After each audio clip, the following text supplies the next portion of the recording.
मी तिला म्हटलं, बाई तू मला काय लिहायचंय ह्याच्यासाठी पैसे नाही दिलेस, तू मला तुझं पुस्तक मी वाचावं, त्याच्यावरती व्यक्त व्हावं, ह्याच्यासाठी तू पैसे दिलेस. सो कुठेतरी ते नंतर तिला कळलं. पण मग हे जे पुस्तक परीक्षण असतं समजा, त्याचा एक्झॅक्टली फायदा कोणाला होतो, म्हणजे कसा फायदा होतो? एखादं बुक वाचल्यानंतर तुमचा पॉईंट ऑफ व्ह्यू आणि कदाचित लेखकाचा पॉईंट ऑफ व्ह्यू कधी कधी वेगळा पण असू शकतो. 100%. मग असे काही किस्से आहेत का की ज्याच्यात काही वाद झाला असेल किंवा काय? तुम्ही पुस्तक वाचायला सुरुवात असं करा जे तुम्हाला पुस्तक खाली ठेवूच देणार नाही. आपण 365 दिवसात 365 बुक रिव्ह्यूज केलेले आहेत. म्हणजे काय, दिवसाला एक पुस्तक आपण रिव्ह्यू केलेलं आहे. कारण म्हणतात ना की एक पुस्तक तुमचं अख्खं आयुष्य बदलू शकतं. चिल्ड्रन्स नॉलेज बँक नावाचं एक पुस्तक असायचं. त्यावेळेस काही इंटरनेट नव्हतं, व्हॉट्सअप नव्हतं, युट्यूब नव्हतं, काहीच नव्हतं. सो ते पुस्तक was my window to the world. आपल्या सगळ्यांना योगेश पाटीलचा नमस्कार. आपल्या सगळ्यांचं स्वागत आहे किताबे आणि किस्से या मराठी पॉडकास्टमध्ये. आणि मित्रांनो, आजच्या एपिसोडमध्ये आपल्या सगळ्यांसोबत एक स्पेशल गेस्ट आहेत, समीर गुधाटेजी. तर हे नामांकित पुस्तक परीक्षक आहेत की जे मराठी, इंग्लिश आणि हिंदी या तीनही भाषेमध्ये वेगवेगळ्या पुस्तकांचं परीक्षण करत असतात. आणि त्यांनी नुकताच एक वर्ल्ड रेकॉर्ड सुद्धा केलेला आहे. आता हा वर्ल्ड रेकॉर्ड नेमका काय आहे हे आपण त्यांच्याकडनंच जाणून घेऊयात. तर समीरजी, तुमचं किताबे आणि किस्से या आपल्या मराठी पॉडकास्टमध्ये स्वागत आहे. Thank you Yogesh, thank you so much. मला इथे बोलवल्याबद्दल, एक संधी दिल्याबद्दल, मला ऐकून घेतल्याबद्दल धन्यवाद. येस, तर सगळ्यात आधी आमच्या ऑडियन्सला तुमची स्टोरी ऐकायला आवडेल. स्टोरी तर खूप मोठी आहे. तसं बघायला गेलं तर जन्मापासून स्टोरी आपल्याला सांगता येईल. पण थोडक्यात स्टोरी सांगायची म्हणजे, मी एक वाचक आहे. ओके. आणि वाचन हे मी, म्हणजे माझी जी पॅशन आहे वाचनाची, ही मी ॲज अ करिअर म्हणून कन्वर्ट केलेली आहे. ओके. सो त्या अनुषंगाने मी पुस्तक परीक्षणाची कामं करत असतो. त्याच्याबरोबर आणखीनही काही कामं करत असतो जे आपण ओघाने त्याच्याबद्दल चर्चा करूया. सो पुस्तक वाचणं, त्याचं परीक्षण करणं, ते वेगवेगळ्या प्लॅटफॉर्म्सवरती अपलोड करणं, पब्लिश करणं, आणि मग ते लोकांपर्यंत पोचवणं, व्यक्त होणं आणि पोचवणं, हे माझं काम आहे. ओके. पण मग याची सुरुवात कशी झाली? कारण जर पुस्तक परीक्षण करायचे असतील तर आधी पुस्तक वाचावे लागतात. 100%. येस. तर तुम्ही वाचणं कधीपासून चालू केलं? योगेशजी, मला आठवतंय तेव्हापासून मी वाचतोच आहे. म्हणजे मला आठवत नाही की माझ्या हातात पुस्तक नाहीये. वाचन वाचन वाचन वाचन, फक्त वाचन हेच मी बघितलेलं आहे. ऑफकोर्स मी खेळ पण खेळायचो, मी मस्ती पण करायचो, सगळं काही करायचो, अभ्यास थोडा कमी करायचो, नो डाऊट इन दॅट. पण वाचन हे पहिल्यापासून आहे. आणि माझ्या आईचे संस्कार आहेत ते वाचनाचे. ती लायब्ररीतनं पुस्तकं आणायची आणि ती पुस्तकं वाचायची. उन्हाळ्याच्या सुट्टीमध्ये, प्रत्येक उन्हाळ्याच्या सुट्टीमध्ये एक पुस्तक फिक्स असायचं. मला पुस्तकाचं नाव पण आठवतंय. त्यावेळेस इंग्लिशमध्ये चिल्ड्रन्स नॉलेज बँक नावाचं एक पुस्तक असायचं. त्यावेळेस काही इंटरनेट नव्हतं, व्हॉट्सअप नव्हतं, युट्यूब नव्हतं, काहीच नव्हतं. सो ते पुस्तक was my window to the world. जगामध्ये काय चाललेलं आहे, कुठल्या गोष्टी आहेत ज्या नॉर्मलपेक्षा वेगळ्या आहेत, हे लहान मुलांच्या दृष्टिकोनातनं त्या पुस्तकांमध्ये असायचं. मला आठवतंय माझ्याकडे 6 व्हॉल्युम्स होते त्याचे, 1 ते 6. आणि मग ते हळूहळू घेत गेलो, ते वाचत गेलो. आणि ही प्रोसेस कधी चालू झाली मला माहीत नाही खरं सांगायचं तर, पण अशी ती प्रोसेस होती. त्याच्यानंतर माझ्या आयुष्यात लायब्ररी आली. आणि लायब्ररी आल्यानंतर तर सगळंच बदलून गेलं. म्हणजे मला आठवतंय, शाळेत असताना शाळेच्या सुट्टीमध्ये सकाळी लायब्ररीत जायचं, तिथे एक पुस्तक कंप्लीट करायचं वाचून, एक पुस्तक घेऊन यायचं, दुपारी ते कंप्लीट करायचं, परत संध्याकाळी जायचं, परत तिथे एक पुस्तक कंप्लीट करायचं, आणि परत एक पुस्तक घेऊन यायचं, ते रात्री कंप्लीट करायचं. सो जसं आईनी मला हा संस्कार दिला, तशाच ज्या काही डोंबिवलीतल्या, जिथे मी राहतो, तिथे ज्या काही 2-3 लायब्ररी होत्या. मला आठवतंय त्यावेळेस माझी लायब्ररी रसिक library, if I am not wrong, ती होती. आणि तिथे ती मुलगी बसायची, तिने मला कधीच नाही म्हणाली नाही ती पुस्तक घेऊन जायला. टेक्निकली बघायला गेलो तर दिवसाला फक्त एक पुस्तक घेऊन जाता येतं, अलाउड असतं. पण मी 4-4 घेऊन जायचो. आणि या माझ्या सगळ्या प्रोसेसमध्ये ती जी कोणी होती तिचा खूप मोठा योगदान आहे. सो अशा पद्धतीने माझी ती जर्नी चालू झाली आणि कंटिन्युअस मी वाचतोच आहे. काही वेळा अभ्यासासाठी थोडा ब्रेक घेतला गेला, कामाच्या निमित्ताने नोकऱ्या चालू झाल्या तेव्हा थोडं मागे पडलं ते, पण वाचन हे नेहमी माझ्याबरोबर असायचंच आणि आजही आहे आणि उद्याही असेल. ओके. तरी साधारणतः एक अंदाजे जर म्हटलं तर किती पुस्तकं आणि कोणकोणत्या टाईपची पुस्तकं तुम्ही वाचलेली आहेत? किती पुस्तकं मी नाही सांगू शकत आत्ता. ओके.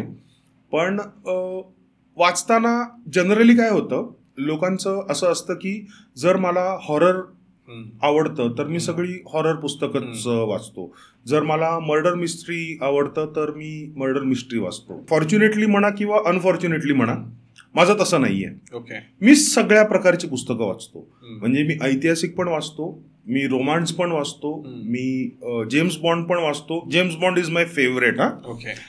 ते जे सगळं तो करतो पुस्तकात, पिक्चरमध्ये नाही. द जेम्स बॉन्ड मी वाचलेले आहेत, अगाथा क्रिस्टी वाचतो, मायकल क्रिक्टन वाचलेले आहेत. सो सगळं वाचतो मी. कविता वाचतो, निबंध वाचतो, त्याच्यानंतर ज्याला फिक्शन नॉन फिक्शन म्हणतात ते वाचतो, सेल्फ हेल्प वाचतो, सगळं सगळं सगळं वाचतो. ओके. आणि जर इंडियन कल्चर बद्दल जर म्हटलं समजा की त्यातले कुठले तुमच्या आवडतीचे पुस्तक आहेत?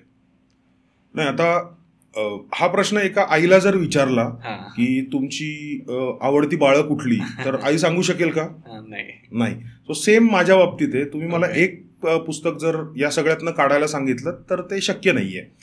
पण वाचन हे मला आवडतं. वाचन इज मोर इम्पॉर्टंट. आणि काय वाचणं तर पुस्तक वाचणं हे सगळ्यात महत्वाचं आहे आपल्यासाठी. ओके. आणि मग त्यानंतर परीक्षण जे आहे, पुस्तक परीक्षण, याकडे तुम्ही कधी म्हणजे असं काय म्हणतो आपण वळलात?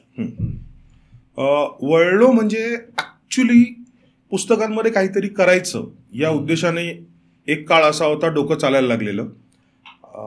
पण त्यावेळेस नोकरीमध्ये असल्या कारणामुळे फारसं काही करता आलं नाही. पण मला पुस्तकं विकायची होती. ओके. आणि तेव्हा ॲमेझॉन नुकतंच मार्केटमध्ये येत होतं. आणि तुम्हाला जर कल्पना असेल तर ॲमेझॉननी पुस्तक विक्रीपासून सुरुवात केलेली आहे. बरोबर. सो ते कुठेतरी मला करायचं होतं. पण त्यावेळेस भारतामध्ये रिसोर्सेस नव्हते, आपले कॉन्टॅक्ट्स नव्हते, त्यामुळे ते काय मला करता आलं नाही. पण वाचन तर चालूच होतं त्या पिरियडमध्येही. नंतर कोविड आला एक 4-5 वर्षापूर्वी, आणि त्याच्यानंतर मी ठरवलं की आता बस झालं, आता फक्त वाचायचं नाही, जे आपण वाचलेलं आहे त्याच्यावरती व्यक्त व्हायचं, आपल्याला जे काही म्हणायचंय, आपले जे विचार आहेत ते इतरांपर्यंत पोचवायचे.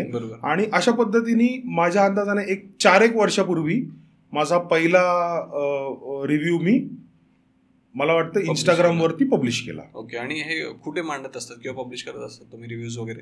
आत्ताच्या घडीला आपण एक रिव्ह्यू 8 वेगवेगळ्या प्लॅटफॉर्म्सवरती करत असतो. ओके.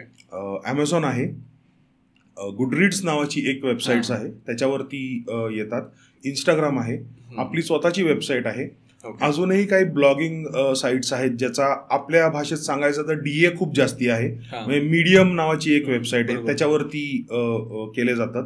त्याच्यानंतर थ्रेड्स आहे, ट्विटर आहे. सो असे 8-9 प्लॅटफॉर्म्स आहेत ज्याच्यावरती हे सगळं पब्लिश केलं जातं. ओके. पण मग हे जे पुस्तक परीक्षण असतं समजा, त्याचा एक्झॅक्टली फायदा कोणाला होतो? म्हणजे कसा फायदा होतो? की लेखकाला असेल, पब्लिशरला असेल किंवा वाचकाला असेल?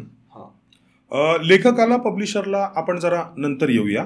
सगळ्यात पहिला जो आपण कोणासाठी करतो तर आपण ते वाचकांसाठी करतो. आपण लेखकासाठी करतो का? अजिबात नाही. आपण पब्लिशरसाठी करतो का? अजिबात नाही. हे सगळं जो आपण उपद्व्याप करतो हे कोणासाठी तर वाचकांसाठी.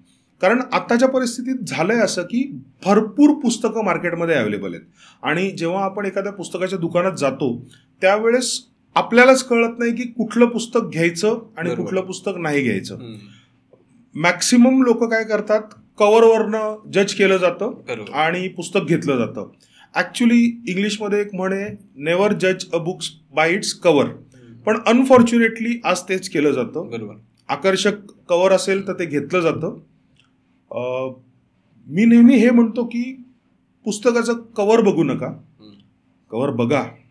अट्रॅक्टिव्ह असेल तर ते आकर्षित करतं तुम्हाला, तुम्ही त्याच्याकडे खेचले जातात, नो डाऊट इन दॅट. पण पुस्तकाचं कव्हर वाचण्यापेक्षा पुस्तकाचं बॅक कव्हर वाचा. ओके. कारण त्या बॅक कव्हरवरती समरी खूप महत्वाचं असतं की त्या पुस्तकामध्ये आहे काय, आणि एक छोटासा जिस्ट तुम्हाला त्या पुस्तकाचा येतो, एक फील येतो, आणि त्याच्यामधनं तुम्हाला कळतं की या पुस्तकामध्ये आहे काय. सो अशी अनेक पुस्तकं मार्केटमध्ये अवेलेबल आहेत. सो लोकांना चांगलं काय आहे हे जर आपल्याला सांगायचं असेल तर हे पुस्तक परीक्षण असतं. हा वाचकांच्या दृष्टिकोनातनं फायदा झाला. लेखकाला काय असतं की लेखकाला ह्याचा बेनिफिट हा मिळतो की एक पुस्तक परीक्षक त्याचं पुस्तक वाचतोय आणि त्याच्यावरती तो व्यक्त होतोय. सो त्याला कुठेतरी आजच्या लँग्वेजमध्ये म्हणायचं तर त्याला सोशल मीडियावरती विजिबिलिटी मिळते, त्याच्यातनं सेल जनरेट होतो, आणि तो सेल जनरेट कोण करतं तर ते पब्लिशरला त्याचा फायदा होतो. सो ओव्हरऑल ही जी वाचक, लेखक, पब्लिशर ही जी इकोसिस्टीम आहे, या तीनही घटक जे आहेत त्यांना या रिव्ह्यूजचा फायदा होत असतो. ओके. पण मग आता समजा तुमचा जो काही पॉईंट ऑफ व्ह्यू आहे, एखादं बुक वाचल्यानंतर तुमचा पॉईंट ऑफ व्ह्यू आणि कदाचित लेखकाचा पॉईंट ऑफ व्ह्यू कधी कधी वेगळा पण असू शकतो. 100%. मग असे काही किस्से आहेत का की ज्याच्यात काही वाद झाला असेल किंवा काय? भरपूर किस्से आहेत, भरपूर किस्से. म्हणजे मला आठवतंय USA ची एक ऑथर आहे, तिने मला तिचं पुस्तक पाठवलं, आणि माझ्या पुस्तक परीक्षणामध्ये एक महत्वाचा मुद्दा असतो की त्या पुस्तकाचे वीकनेस काय आहेत. ओके. आपण त्याच्यावरती येऊया की माझं पुस्तक परीक्षण कसं असतं ते.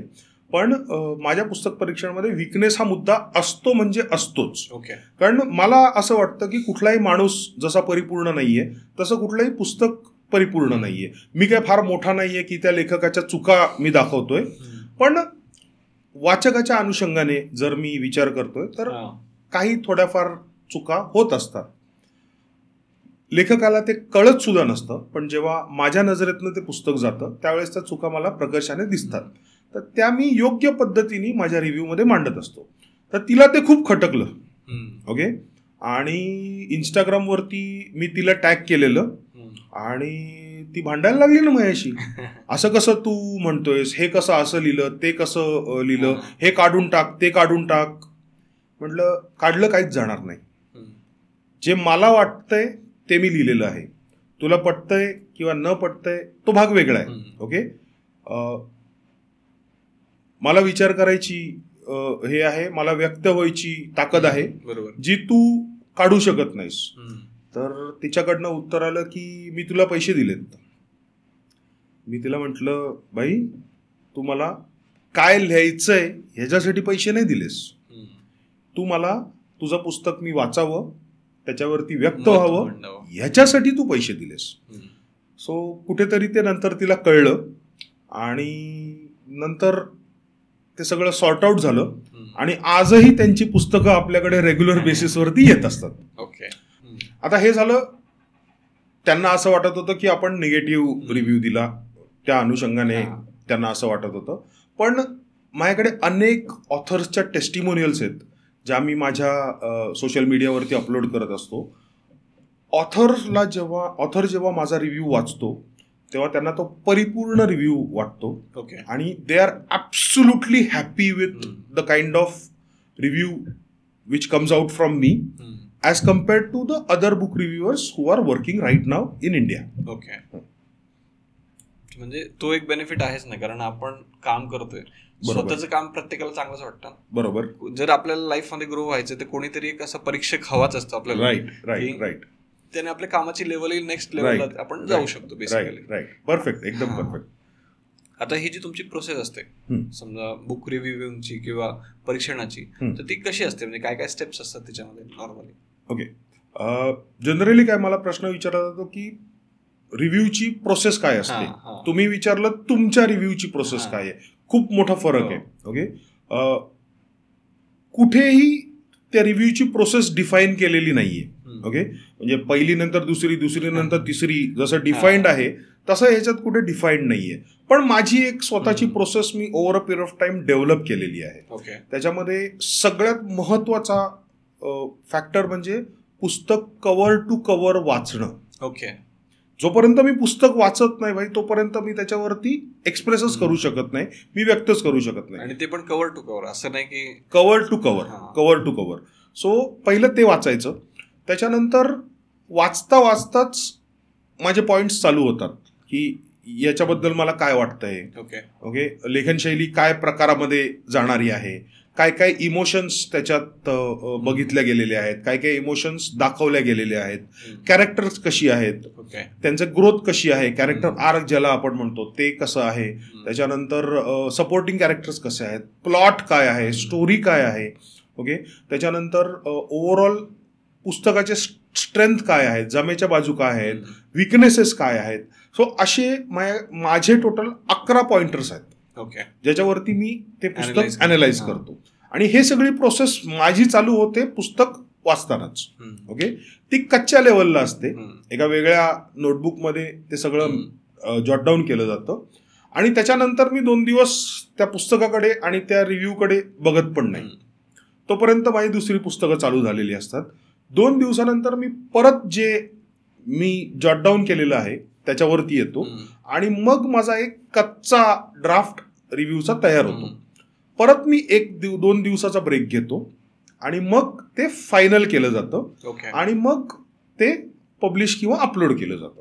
आता ही प्रोसेस माझी आहे की मी 10-11 पॉइंटर्सवरती काम करतो. It is not at all necessary की प्रत्येकाने तेच करावं किंवा प्रत्येकजण तेच करतो. प्रत्येकाची प्रोसेस ही वेगवेगळी असू शकते. महत्वाचं काय आहे की त्या पुस्तकावर तुम्ही व्यक्त होताय, त्या पुस्तकामध्ये काय आहे हे पोटेन्शियल रीडर्स पर्यंत तुम्ही पोहोचवताय. बरोबर. आता हे तर झालं समजा बुक रिव्ह्यूइंग बद्दल तुम्ही प्रोसेस वगैरे सांगितली. ऍज अ करिअर म्हणून तुम्ही कसं काम करताय की म्हणजे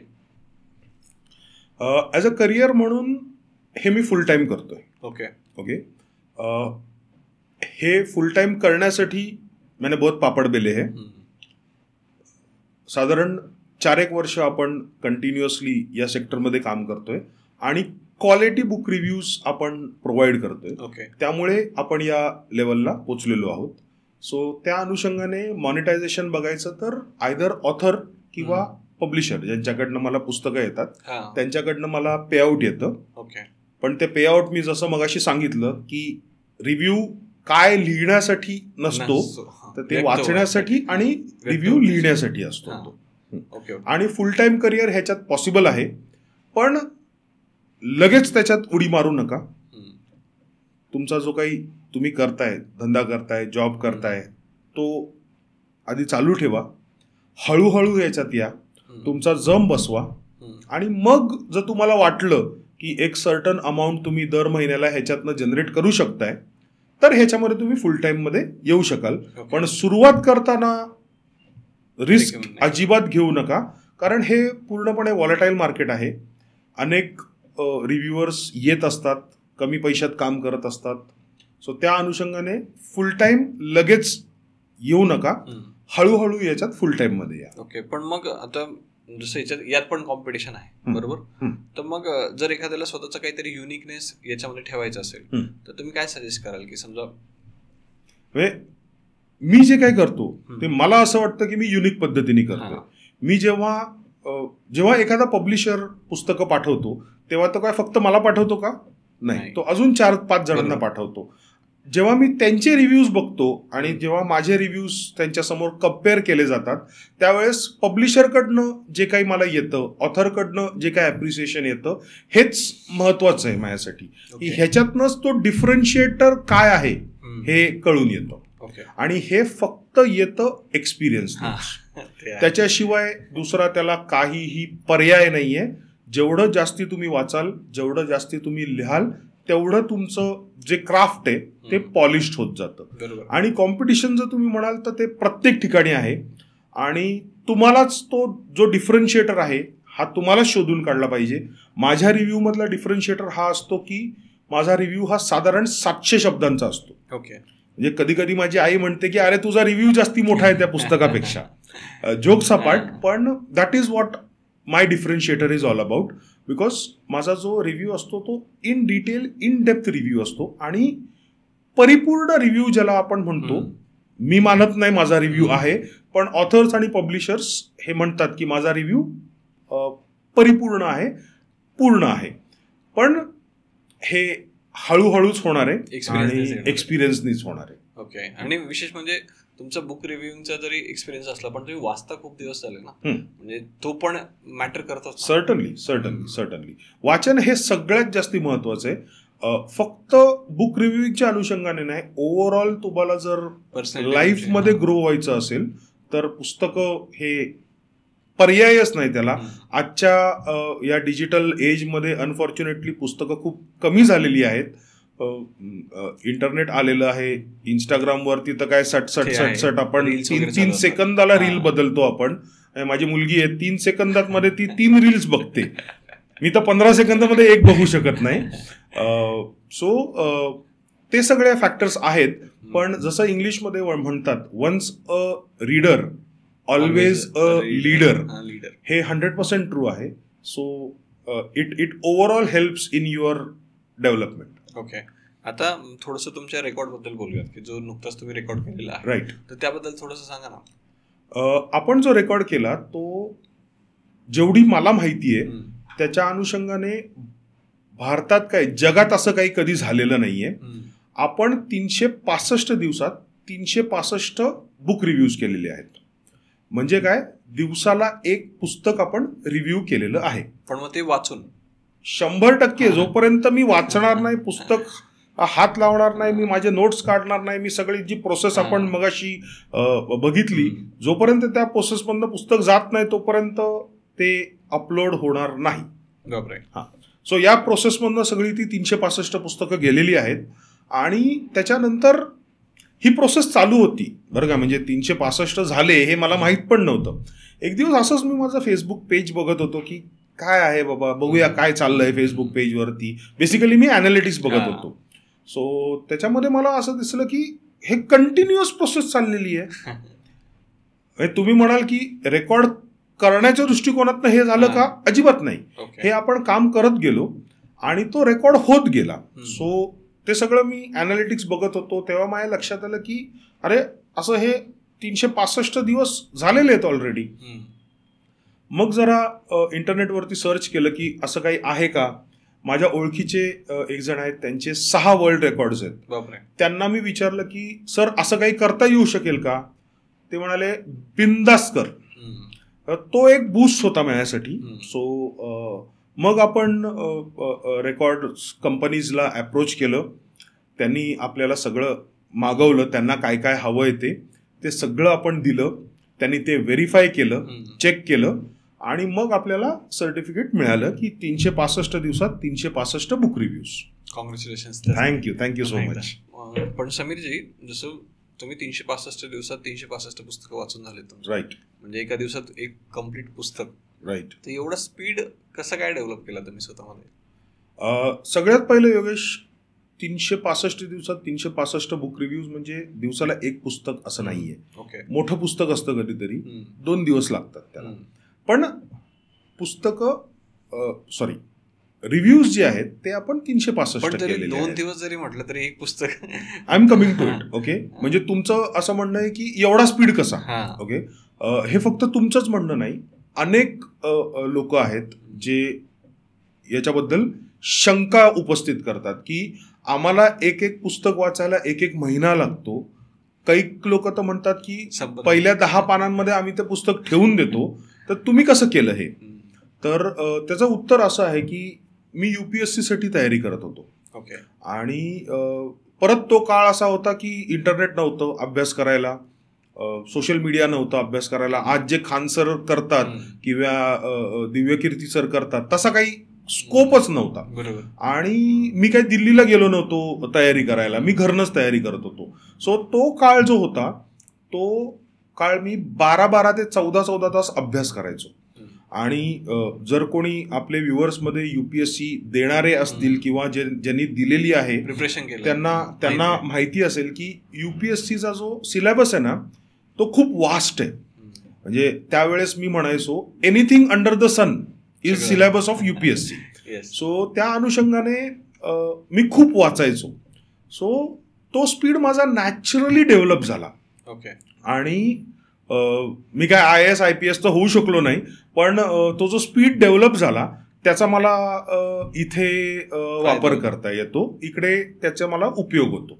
ओके. सो शक्य आहे ओके. प्रॅक्टिस हेच मी केलेलं आहे, त्याच्यामुळेच ते शक्य झालेलं आहे. ओके. पण मग आता मी समजा नॉर्मल पर्सनच्या पॉईंट ऑफ व्ह्यूने तुम्हाला विचारतो की बऱ्याच वेळेस काय होतं की पहिली गोष्ट तर टाइम मिळत नाही, असं लोकांचं म्हणणं असतं की मला पुस्तक वाचायला टाइमच मिळत नाही. तर याच्यावरती तुमचं काय आन्सर असेल?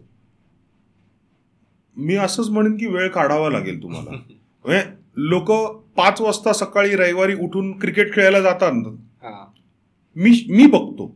ओके, का जातात? कारण ते पॅशनेट असतात, आवड असते, त्यांना आवड असते त्याची. सो जर तिकडे तुम्ही वेळ काढू शकता तर ह्याच्यासाठी पण तुम्ही 100% वेळ काढू शकता. रात्री 10 मिनिटं झोपायच्या आधी वाचा.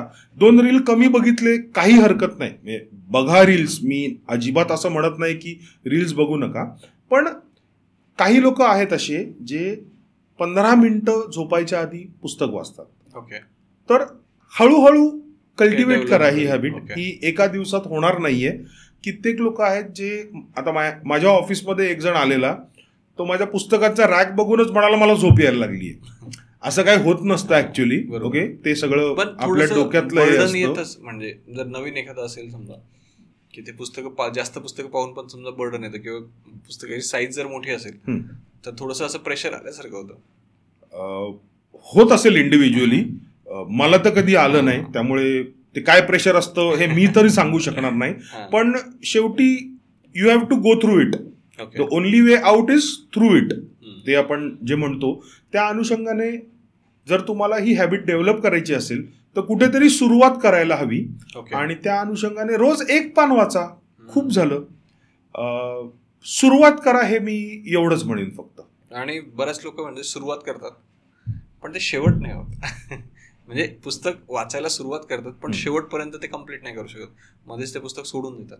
मग याच्यावरती काही टिप्स देऊ शकतात? याच्यावरती टिप्स म्हणजे मग तुम्ही पुस्तक वाचायला सुरुवात असं करा जे तुम्हाला पुस्तक खाली ठेवूच देणार नाही. ओके. साधं उदाहरण द्यायचं झालं तर मी मगाशी म्हणालो James Bond is my favourite. Okay, James बॉन्डची पुस्तकं वाचा. ते पुस्तक एकदा तुम्ही हातात घेतलं ना की संपेस तोपर्यंत तुम्ही ते खालीच ठेवू शकणार नाही. म्हणजे आज मला जर आत्ता इथे बसल्या बसल्या एखादं जेम्स बॉन्डचं पुस्तक आलं, मला नाही वाटत मी 2 तास इकडनं उठीन. ओके, हे का? कारण ते पुस्तकच तुम्हाला खिळवून ठेवतं. ओके, सो तशी पुस्तकं वाचायला सुरुवात करा. आता तशी पुस्तकं कुठे मिळतील? मग आमचे रिव्ह्यूज वाचा त्याच्यासाठी की ह्याच्यात काय आहे या पुस्तकांमध्ये, ज्याच्यामुळे तुम्हाला ती जी प्रोसेस आहे, पुस्तक उचलण्याची जी प्रोसेस आहे ती सोपी होईल तुमच्यासाठी. ओके. आणि जर समजा स्पीड वाढवायचं असेल, कारण आजकाल प्रत्येकाकडे म्हणजे टाइम नाही म्हटलं तरी कमीच आहे समजा, बरोबर आहे, तर थोडी स्पीड जर वाढवायची असेल तर काही टिप्स देऊ शकतो? किंवा लवकर पुस्तक संपवायचं असेल असं काही असू शकतं का? का लवकर संपवायचं आहे हा सगळ्यात महत्वाचा प्रश्न आहे. ओके, मी असं नाही म्हणेन की मी असं नाही म्हणणार की पुस्तक लवकर संपवा, पुस्तक संपवा हे मी म्हणेन. आणि स्पीड जर वाढवायचं असेल तर तुम्हाला जास्तीत जास्त वाचन करायला पाहिजे. जर तुम्हाला लिखाणाचा स्पीड वाढवायचा आहे तर तुम्ही काय कराल? तुम्ही जास्तीत जास्त लिहाल. जर तुम्हाला तुमचं धावण्याचा स्पीड वाढवायचा आहे तर तुम्ही काय कराल? प्रॅक्टिस कराल. So same logic applies over here. जेवढं तुम्ही जास्ती वाचाल तेवढा तुमचा स्पीड जास्ती होईल, आणि जेवढा तुमचा स्पीड जास्ती होईल तेवढं फास्ट तुमचं पुस्तक कम्प्लीट होईल. Okay, yes. आता मला एक सांगा की आजची जी कंडिशन आहे त्यानुसार पुस्तक वाचायचे वेगवेगळे माध्यम आपल्यासाठी उपलब्ध आहेत, जसं की किंडल आहे, बरोबर आहे, ऑडिओ बुक्स आहेत.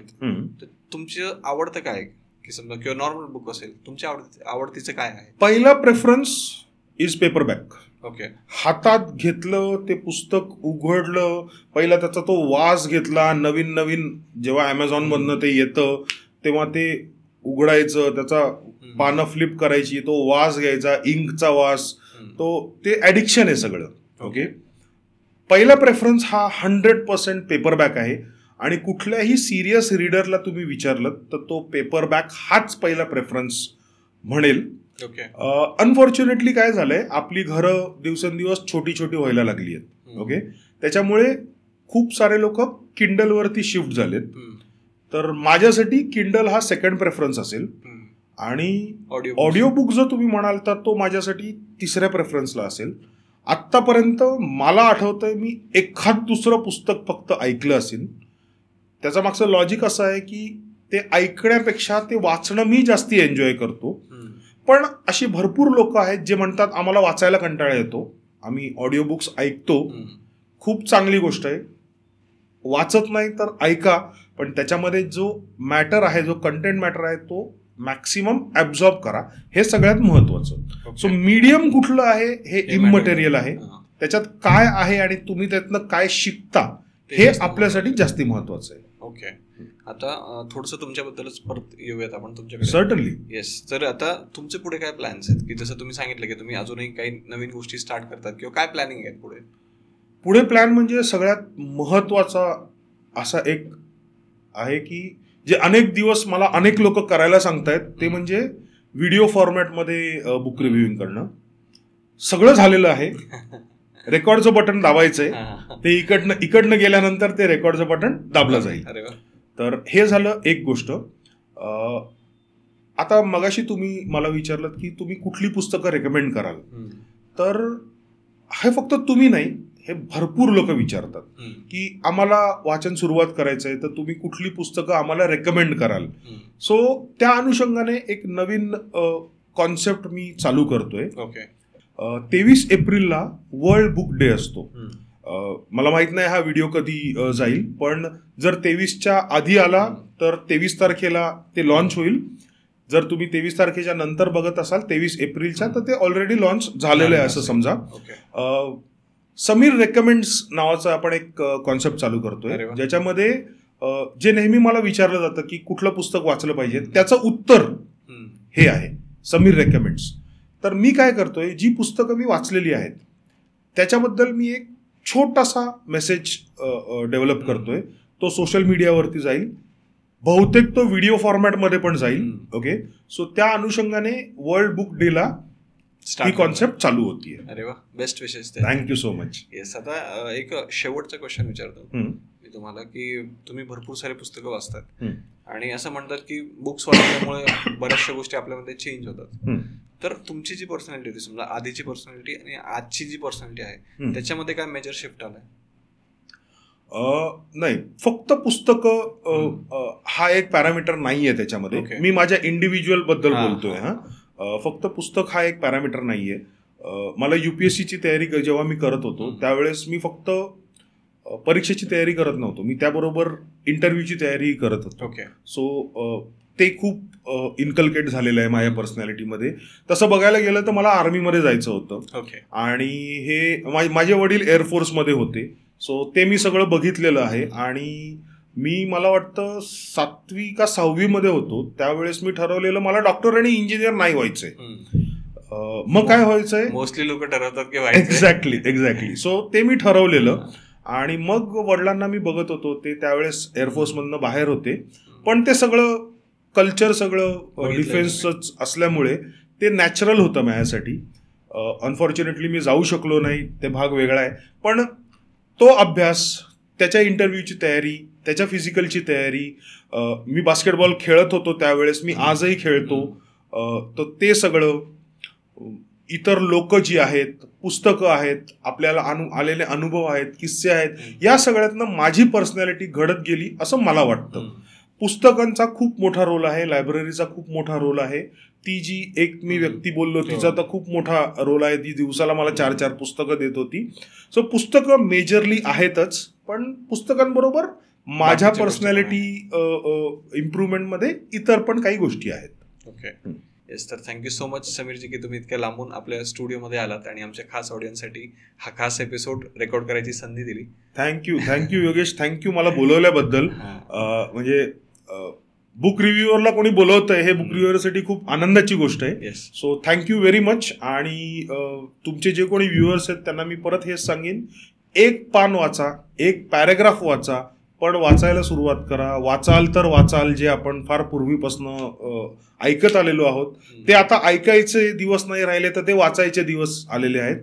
तर वाचायला सुरुवात करा, मी एवढंच म्हणेन फक्त. धन्यवाद. Thank you so much. थँक्यू. तर मंडळी, जर तुम्ही अजूनही हा व्हिडिओ पाहत असाल तर ऑब्व्हियसली हा तुम्हाला व्हिडिओ आवडलेला आहे, तर आताच या व्हिडिओला लाईक करा आणि तुमच्या ओळखीचे, तुमच्या जवळचे जे काही लोक असतील त्या प्रत्येकासोबत हा व्हिडिओ नक्की शेअर करा. कारण म्हणतात ना की एक पुस्तक तुमचं अख्खं आयुष्य बदलू शकतं. त्याच पद्धतीने हा व्हिडिओ जर तुम्ही शेअर केला तर कदाचित एखाद्या व्यक्तीमध्ये पुस्तक वाचायची आवड निर्माण होऊ शकते. म्हणून नक्की शेअर करा. आणि जाता जाता आपलं जे काही चॅनल आहे किताबे आणि किस्से याला आत्ताच सबस्क्राईब करा, कारण या चॅनलवरती तुम्हाला अनेक नवनवीन आणि दिग्गज ऑथर्स आणि त्यांचे पुस्तकं, त्याचे किस्से ऐकायला मिळतील. म्हणून किताबे आणि किस्से या चॅनलला नक्की सबस्क्राईब करा आणि सगळ्यात शेवटी श्रीमंत व्हा, कारण ही काळाची गरज आहे. थँक्यू.